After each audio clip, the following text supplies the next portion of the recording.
Hey guys, welcome to Herding Little Cows to the Glory of God. So one of the things I was going to talk about in today's video, we're going to make garlic breadsticks. That's eventually what we're going to do. But I have a lot of people who ask me how I get everything done that I get done around the house. And first thing is, I don't do everything. I don't get everything done. So first, not everything gets done. Today, we're not doing a lot of school because I want the kids to play outside. We had a busy day yesterday. I have some stuff I want to get done here with some videos and some organization projects and things. And so just school's not happening today. I mean, we've already done our Bible today. We're going to learn some other things, but we're not sitting down with the books today. Hello. Strap the baby on. It's another way I get things done, right? That's a nice ergo you have there. It is a nice ergo. My husband bought it for me. Isn't it nice? My husband's behind the camera. I had mentioned that I would like one, and he looked on Marketplace and he found one for $30 down the street from us. So we went and picked it up yesterday or the day before. I don't know. It's the first time I've worn it, and he seems to like it. So it was very nice condition, and I'm very excited because it has a zipper here, and that means I can put like a diaper or whatever in there when we're going someplace, right? Okay, so another way I get things done is when I'm already in the kitchen, I try to do multiple kitchen tasks at the same time so that my kitchen time is used efficiently, and I'm not standing here watching the pasta cook without doing something else. I'm not making pasta today, but that idea. So I cut up some onions and peppers from the farmer's market.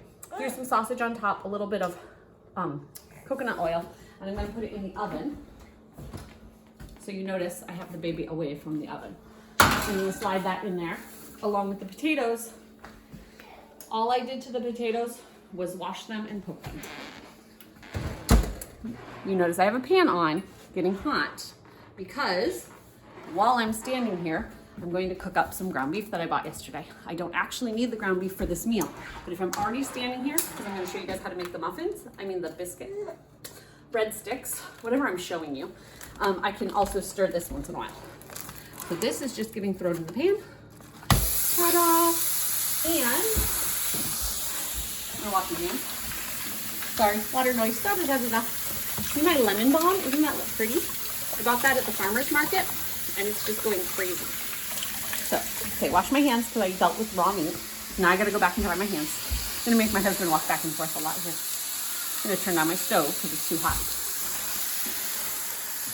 Hey, you're still wearing that motorcycle insurance I'm covering. Oh, I am? Okay, so any of our viewers who ride motorcycles, and I don't know if this is just a Maine thing or whatever, but we told you we went to a motorcycle rally, I don't know what to call it, at the local transportation museum. And there was a motorcycle lawyer there. So we stopped at the booth to just, while we're out with the kids and we're doing things, because we homeschool, we like to make everything a learning opportunity. So we stopped and talked to the different booths that were there. There was a Christian Motorcycle Association, we talked to them.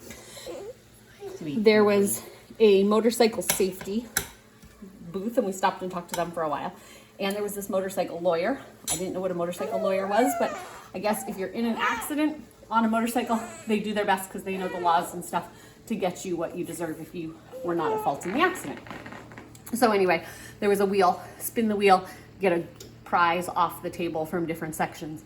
And Mark got this one, and the kids thought it was really cool. And that's what they gave me today for a head cover, because I was sitting and nursing the baby and asked them for a head cover.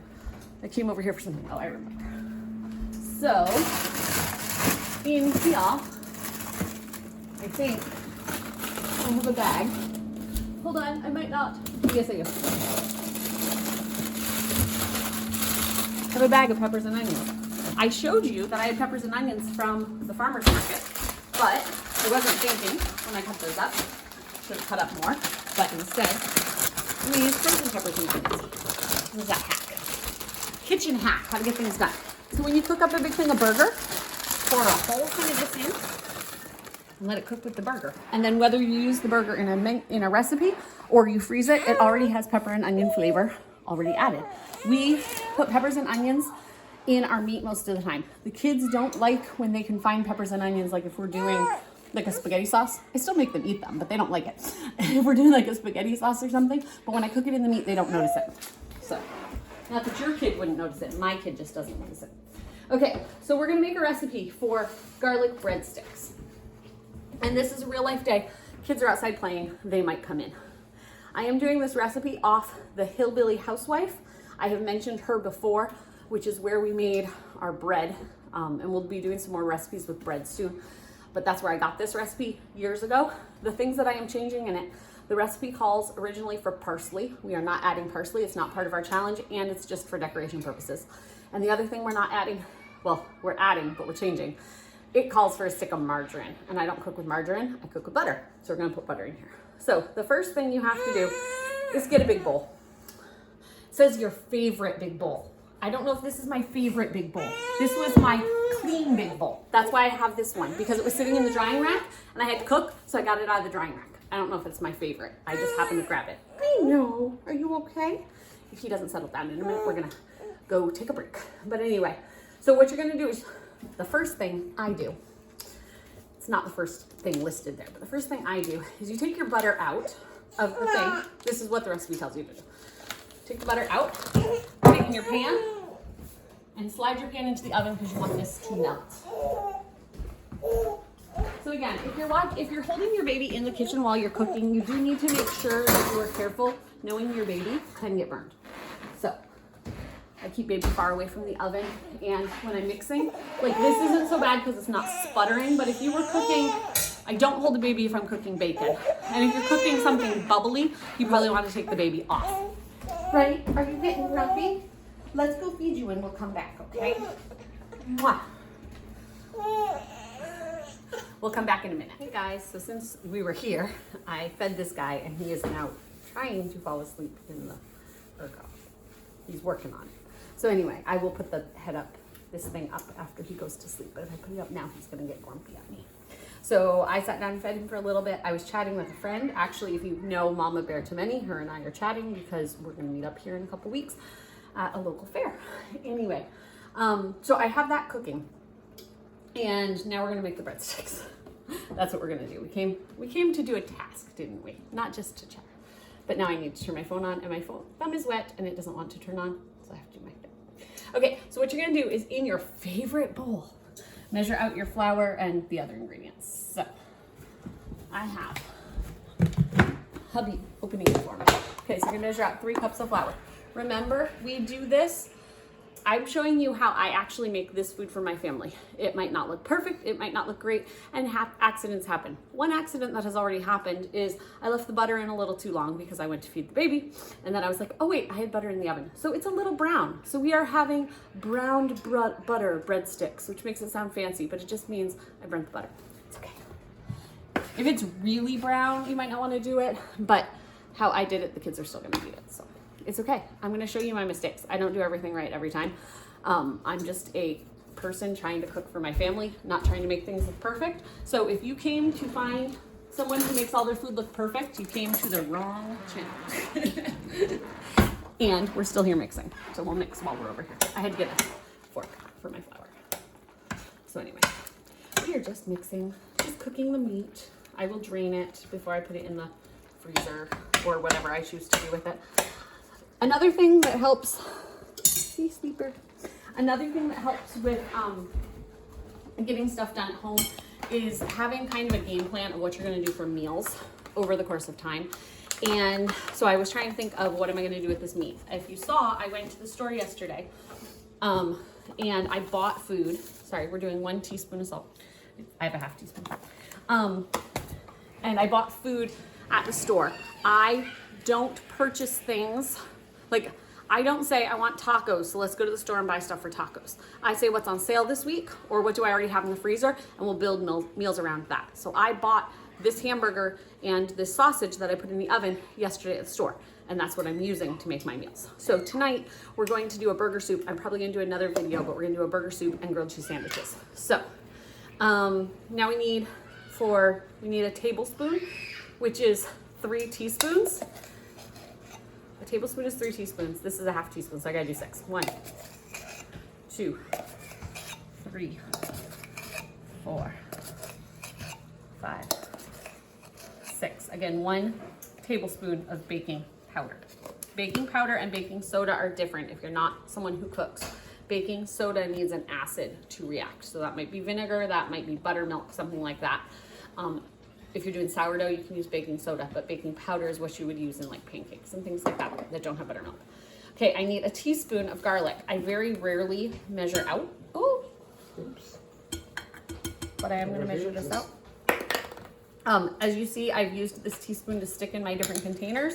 I don't mind salt and baking powder, but now when I'm going to do this, it's going to go in the sink because I don't want garlic powder on everything. So we're going to do a teaspoon of garlic powder. So I need 2 of these. One, good thing I checked that recipe. That would be a very garlicky recipe. So this will now go to the sink. What else do I need? I need a cup of milk. The dry milk that we're using, you need 1/3 of a cup of dry milk in the container and then fill it up to 1 cup, mixing it up to get to 1 cup. I'm actually using liquid milk because it is what I had in my fridge, but for the challenge, you use the dry milk. The rest, I have more dry milk, but it's all downstairs and I didn't want to call a kid in to get it. The only kid that's in the house right now is Josiah, and he can't go down the stairs in case he had a seizure. He's allowed to go downstairs if he's with somebody, but it wouldn't have helped me as I was feeding the baby. So you're gonna do a cup of milk. Now you're gonna mix that up.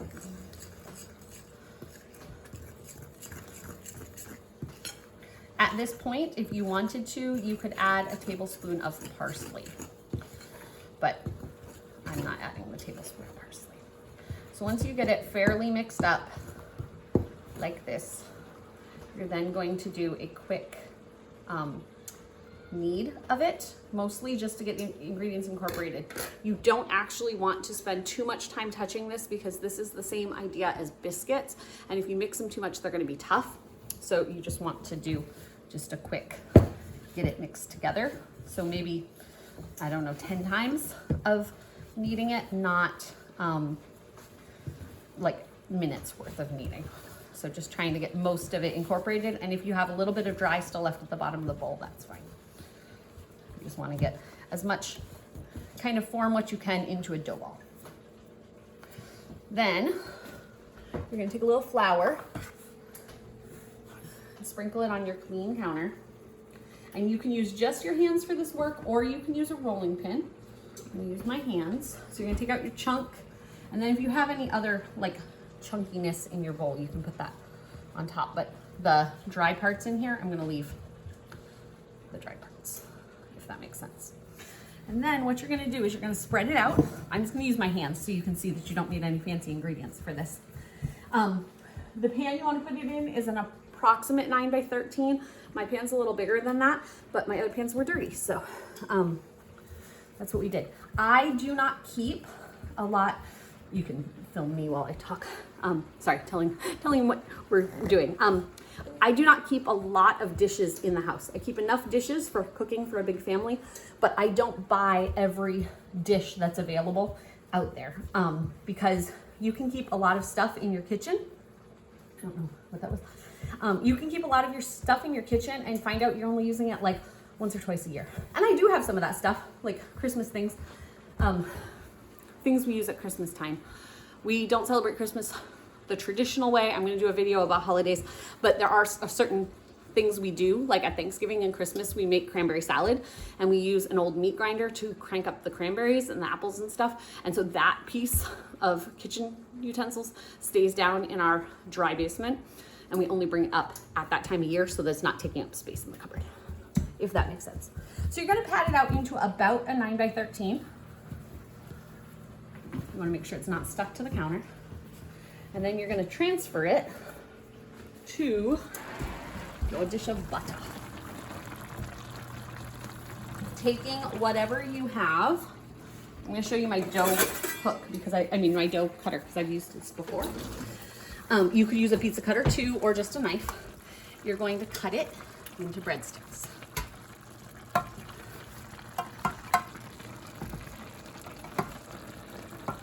You're doing. You want to get the gooey butter in between the breadsticks, and you can cut them pretty much whatever size you want to. We are making these to go with our lunch of the potatoes and the sausage. I wouldn't necessarily make breadsticks to go along with baked potatoes normally, but I only had a part of a bag of potatoes, and I wanted to make this video, so I'm not going to make videos and then not eat food. That would be kind of silly. So instead, we're going to make this food today. but you don't have to, like, not every meal needs a carb like rice and potatoes and breadsticks or whatever. So you're gonna put that in there, and then in a minute we're gonna put that in the oven. I need to see what temperature I'm supposed to have that on. I already had my oven on cooking the other things, and I'm just going to increase it for this.